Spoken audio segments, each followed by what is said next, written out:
अब इलेक्ट्रोस्टैटिक्स की अगर हम बात करते हैं कि व्हाट इज इलेक्ट्रोस्टैटिक्स, तो इलेक्ट्रोस्टैटिक को अगर डिफाइन किया जाए तो electrostatic is defined as charges at rest, a branch of physics in which we study about charges at rest and their effect. Charge rest पर हो, उसका क्या इफेक्ट होता है, क्या उसकी एप्लीकेशंस हैं, ये इलेक्ट्रोस्टैटिक में हम डिस्कस करते हैं। इलेक्ट्रोस्टैटिक के वर्ड को देखा जाए तो ये बेसिकली कॉम्बिनेशन है दो वर्ड्स का, जिसमें हमारे पास एक वर्ड इलेक्ट्रो है और दूसरा वर्ड हमारे पास स्टैटिक्स है। Electro means charges and static means rest. अब यहां पर एक बड़ा बेसिक सा कॉन्सेप्ट अपना क्लियर रखेगा कि जब चार्ज रेस्ट पर होता है तो उसके अराउंड क्या इलेक्ट्रिक और मैग्नेटिक फील्ड दोनों होती हैं या सिर्फ एक फील्ड प्रेजेंट होती है। तो याद रखें कि जब हमारे पास स्टैटिक चार्ज होता है, फर्स्ट करो पॉजिटिव चार्ज है और पॉजिटिव चार्ज की आप लोग जानते हैं इलेक्ट्रिक फील्ड आउटवर्ड होती है, और अगर नेगेटिव चार्ज है तो नेगेटिव चार्ज की इलेक्ट्रिक फील्ड इनवर्ड होती है। चार्ज जब स्टैटिक होता है तो उसके अराउंड सिर्फ और सिर्फ इलेक्ट्रिक फील्ड प्रेजेंट होती है, ओनली इलेक्ट्रिक फील्ड, उसके अराउंड कोई भी मैग्नेटिक फील्ड प्रेजेंट नहीं होती। अब रीजन भी इसकी है क्योंकि जब चार्ज स्टैटिक होगा तो उसके अराउंड जो इलेक्ट्रिक फ्लक्स होता है वो कांस्टेंट होता है। इलेक्ट्रिक फ्लक्स कांस्टेंट का मतलब है कि इलेक्ट्रिक फ्लक्स चेंज नहीं होता, और मैक्सवेल के अकॉर्डिंग जब इलेक्ट्रिक फ्लक्स का चेंज जीरो होता है तो मैग्नेटिक फील्ड जीरो होती है। तो आइंदा आपसे कभी भी क्वेश्चन पूछा जाए कि एक स्टैटिक चार्ज के अराउंड कौन सी फील्ड होती है, आपका आंसर होगा ओनली इलेक्ट्रिक फील्ड। क्यों? रीजन, क्योंकि इलेक्ट्रिक फ्लक्स चेंज नहीं होता। तो हमें यहां से एक बात पता चली कि जब तक चार्ज मूव नहीं करता हमारे पास मैग्नेटिक फील्ड प्रोड्यूस नहीं होती। तो ये एक बड़ा इंपॉर्टेंट क्वेश्चन है कि स्टैटिक चार्ज के अराउंड कौन सी फील्ड होती है, क्या आंसर दोगे? Only electric field. Static charge के हवाले से एक और पॉइंट, क्या स्टैटिक चार्ज के पास एनर्जी होती है? क्या स्टैटिक चार्ज के पास कोई एनर्जी होती है? तो याद रखिएगा इसका आंसर है यस, स्टैटिक चार्ज के पास एनर्जी है, and that is electrostatic potential energy. तो जब चार्ज रेस्ट पर होता है तो उस चार्ज की इलेक्ट्रिक फील्ड में जब किसी दूसरे चार्ज की पोजीशन को चेंज करते हो तो वहां पर एनर्जी प्रेजेंट होती है। इसकी मैं आपको एग्जांपल दूं कि आपके पास न्यूक्लियस के अराउंड अगर एक ऑर्बिट के अंदर इलेक्ट्रॉन रिवॉल्व कर रहा है तो क्या उस इलेक्ट्रॉन की पोटेंशियल एनर्जी नहीं होती? जब बोर्स एटॉमिक मॉडल की बात हम करते हैं तो हम क्या उस इलेक्ट्रॉन की जो एक ऑर्बिट में रिवॉल्व कर रहा है उसकी पोटेंशियल एनर्जी की बात नहीं करते? तो इसका आंसर है यस। तो स्टैटिक चार्ज, अब क्यों है ये स्टैटिक चार्ज, इसकी मैं अगर बात करूं, ये static charge basically relative rest position पे है, क्योंकि ये चार्ज इस दूसरे चार्ज के रिलेटिव अपनी पोजीशन को चेंज नहीं कर रहा। इन दोनों चार्जेस के दरमियान जो हमारे पास डिस्टेंस है वो क्या बचे? वो इक्वल है। तो जब दो बॉडीज के दरमियान डिस्टेंस चेंज ना हो तो चार्ज स्टैटिक कंसीडर किया जाएगा, रिलेटिव रेस्ट कंसीडर किया जाएगा। तो इस चार्ज की पोटेंशियल एनर्जी प्रेजेंट होती है, जिसका फार्मूला हम इस यूनिट में पढ़ेंगे, वो के क्यू बाय आर है। इसमें क्यू अगर आपका न्यूक्लियस का चार्ज है तो ये क्यू इलेक्ट्रॉन का चार्ज और आर इन दोनों के दरमियान डिस्टेंस है। तो स्टैटिक चार्ज के पास एनर्जी प्रेजेंट होती है और इस एनर्जी को हम क्या नाम देंगे? हम इस एनर्जी को नाम देंगे इलेक्ट्रोस्टैटिक या सिंपल इलेक्ट्रिक पोटेंशियल एनर्जी। और ये चार्ज इस न्यूक्लियस के मुताबिक क्या है? रिलेटिव रेस्ट पोजीशन में है। ये तो हो गया इलेक्ट्रोस्टैटिक्स से रिलेटेड कि व्हाट इज इलेक्ट्रोस्टैटिक्स। अब आ जाते हैं चार्ज क्या है। माइंड में आता है ना कि चार्ज क्या है। चार्ज क्या किसी बॉडी का नाम है? तो आंसर होगा नो, चार्ज किसी बॉडी का नाम नहीं है, ये एक प्रॉपर्टी है। ये क्या है? ये एक प्रॉपर्टी है जो हमारे पास मैटर के साथ एसोसिएट करती है। कोई भी मैटर चार्ज हो सकता है, कोई भी मैटर चार्ज हो सकता है, ठीक है, जिसकी वजह से वो क्या करेगा? वो इलेक्ट्रिक और मैग्नेटिक इफेक्ट को एक्सपीरियंस करेगा।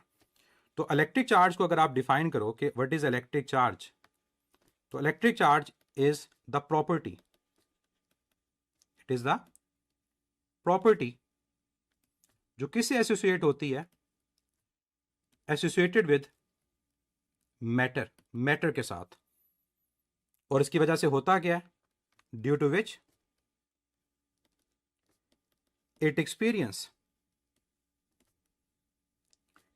Electric and magnetic effect. अब इलेक्ट्रिक और मैग्नेटिक इफेक्ट का मतलब आप लोग जानते हो कि क्या होगा, कि जब इलेक्ट्रिक फील्ड में रखोगे उस पर इलेक्ट्रोस्टैटिक फोर्स अप्लाई होगी, ठीक है। जब मैग्नेटिक फील्ड के अंदर मूव करेगा तो तब भी मैग्नेटिक फोर्स अप्लाई होगी। तो चार्ज के ऊपर इलेक्ट्रिक और मैग्नेटिक इफेक्ट दोनों प्रेजेंट होते हैं, चाहे वो हमारे पास किसी फील्ड इलेक्ट्रिक में प्रेजेंट हो और या वो किसी मैग्नेटिक फील्ड के अंदर मूव कर रहा हो। दोनों केसेस के अंदर हम लोग देखेंगे कि उसके ऊपर इफेक्ट प्रेजेंट होता है। अब यहां पे मेरा आपसे एक सिंपल सा सवाल कि इलेक्ट्रिक चार्ज का यूनिट क्या है। आप सब उसका आंसर दोगे कि इलेक्ट्रिक चार्ज का यूनिट क्या होता है, दैट इज कूलम।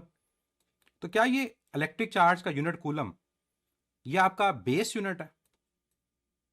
क्या इलेक्ट्रिक चार्ज का जो यूनिट है कूलम, क्या ये बेस यूनिट है? तो आंसर होगा नो, ये बेस यूनिट नहीं है, क्योंकि बेस यूनिट में 7 क्वांटिटीज आती हैं आपके पास, उनके यूनिट होंगे, वो किलोग्राम है, मीटर है, सेकंड है, अम्पेयर है। कूलम नहीं है, अम्पेयर है, केल्विन है, मोल है, कैंडल है। तो यूनिट की बात यहां पर हम जब करेंगे तो यहां पर आपको मैं यूनिट के हवाले से बताता हूं कि जो हमारे पास ऐसा यूनिट है दैट इज कूलम। और कूलम किसके इक्वल होता है? अम्पेयर पर सेकंड के। अब एक बात यहां पर एक एक्स्ट्रा के तौर पे आप ले सकते हो, ठीक है, लेकिन वो इंफॉर्मेशन जरूरी है पता होना कि ये जो यूनिट है ना आपका कूलम, ये एसआई है। और एसआई का मतलब होता है एमकेएस, एमकेएस सिस्टम के अंदर मीटर किलोग्राम सेकंड, क्योंकि एसआई बेसिकली एमकेएस का एक्सटेंडेड सिस्टम है, एमकेएस का एक्सटेंडेड सिस्टम है। अगर आपसे पूछा जाए कि ये बताओ कि सीजीएस सिस्टम में इसका यूनिट क्या है, अब आपको पहले पता होना चाहिए कि सीजीएस सिस्टम क्या है। सीजीएस में सी सेंटीमीटर होता है, जी ग्राम होता है और एस सेकंड होता है। जैसे फोर्स का यूनिट डाइन है तो वो सीजीएस के अंदर है, एनर्जी का यूनिट अर्ग है तो वो सीजीएस के अंदर होता है। तो सीजीएस में इसका यूनिट याद रख लें क्या है, दैट इज स्टैट कूलम। उसको क्या कहा जाता है? उसको स्टैट कूलम कहा जाता है, या फिर इसके अलावा इसको कहा जाता है ईएसयू, ईएसयू। ये आपके पास यूनिट सीजीएस सिस्टम के अंदर होता है। और फिर यहां वैल्यू पता होनी चाहिए कितनी है। तो वैल्यू बच्चे आपके पास है कि 1 जो कूलम होता है वो 3 10⁻⁹ स्टैट कूलम के इक्वल आता है। तो ये एक एक्स्ट्रा इंफॉर्मेशन, लेकिन जहां पर यूज हो वहां के लिए इंपॉर्टेंट है कि हमारा यूनिट सीजीएस में स्टैट कूलम होता है, और जो स्टैट कूलम है वो किसके इक्वल है, that is equal to 3 10⁹ 1 coulomb is equal to 3 10⁹ statcoulomb. ये यूनिट की बात हो गई। अब आगे चलते हैं हम चार्ज की प्रॉपर्टीज के बारे में। चार्ज की प्रॉपर्टीज क्या है, ये बड़ा इंपॉर्टेंट चीज है कि चार्ज क्या डिवाइड हो सकता है, चार्ज की नेचर क्या है, ठीक है, क्या ये स्केलर क्वांटिटी है, ये आपके पास वेक्टर क्वांटिटी है। ये तमाम बातें हम यहां पर डिस्कस कर रहे होंगे। पहला पॉइंट प्रॉपर्टीज के हवाले से, फर्स्ट पॉइंट इज कि जो चार्ज की नेचर है वो आपके पास पॉजिटिव और नेगेटिव दोनों होती हैं। जो चार्ज की नेचर है वो क्या है, वो पॉजिटिव भी है और चार्ज की नेचर आपके पास नेगेटिव भी होती है, ठीक है। सेकंड वन, अच्छा सॉरी, ये मैंने कूलम अम्पेयर पर सेकंड लिख दिया, ये अम्पेयर सेकंड होगा, अम्पेयर पर सेकंड नहीं होगा, अम्पेयर सेकंड। ये करेक्शन देख लीजिएगा कि coulomb is equal to ampere second. Second one, nature हो गया आपके पास पॉजिटिव और नेगेटिव। क्या ये स्केलर क्वांटिटी है या वेक्टर क्वांटिटी है? तो चार्ज याद रखिएगा स्केलर क्वांटिटी होती है, ये वेक्टर क्वांटिटी नहीं है, इसकी कोई डायरेक्शन नहीं है। स्केलर और वेक्टर में सबसे आसान जो डिफरेंशिएट करने का तरीका होता है वो ये कि क्या कोई डायरेक्शन होती है। तो चार्ज की कोई डायरेक्शन नहीं होती, ये पॉजिटिव और नेगेटिव ये उसकी पोलैरिटी है, ये उसकी क्या है, पोलैरिटी है।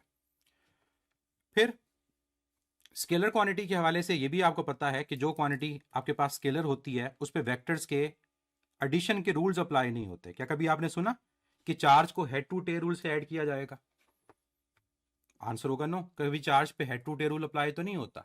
इसका मतलब चार्ज हमारे पास कौन सी क्वांटिटी है, charge is a scalar quantity, क्योंकि इस पे वेक्टर के रूल्स अप्लाई नहीं होते। फिर एक पॉइंट और यहाँ पर मैं बताता हूँ बच्चों को कि स्केलर क्वांटिटी है और ये बाय नेचर अगर देखा जाए तो एडिटिव इन नेचर है। अब एडिटिव इन नेचर का मतलब क्या होगा कि जब भी टोटल चार्ज हम फाइंड करेंगे तो हमेशा हम ऐड कर रहे होंगे।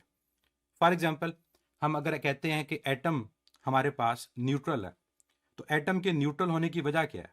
उसके न्यूट्रल होने की वजह यह कि जब आप टोटल चार्ज को कैलकुलेट करोगे तो आप न्यूक्लियस के चार्ज को और इलेक्ट्रॉन के चार्ज को ऐड करोगे। अब न्यूक्लियस का चार्ज अगर आपके पास फर्ज करें प्लस क्यू है और आपके पास इलेक्ट्रॉन एक ही प्रेजेंट है, फर्ज करें हाइड्रोजन है, तो जब आप ऐड करेंगे तो नेट चार्ज क्या आएगा? वो जीरो आएगा। और जब नेट चार्ज की वैल्यू जीरो आती है तो हम क्या कहते हैं ऐसी बॉडी को? When net charge is zero, ऐसी बॉडी को कहा जाता है कि ये बॉडी हमारे पास न्यूट्रल बॉडी है। तो चार्ज इन नेचर क्या है? एडिटिव है, हमेशा ऐड होता है। नेक्स्ट पॉइंट चार्ज की प्रॉपर्टीज के हवाले से कि चार्ज ट्रांसफरेबल होता है। चार्ज आपके पास एक बॉडी से दूसरी बॉडी में ट्रांसफर होता है कंडक्शन की वजह से। तो ये पॉइंट भी पता होना चाहिए कि चार्ज इज ट्रांसफरेबल। और ये मैं जो पॉइंट बता रहा हूं ये एमसीक्यूज के लिए इंपॉर्टेंट है कि which of the following property regarding electric charge is correct या विच इज इनकरेक्ट, ये पता होना चाहिए।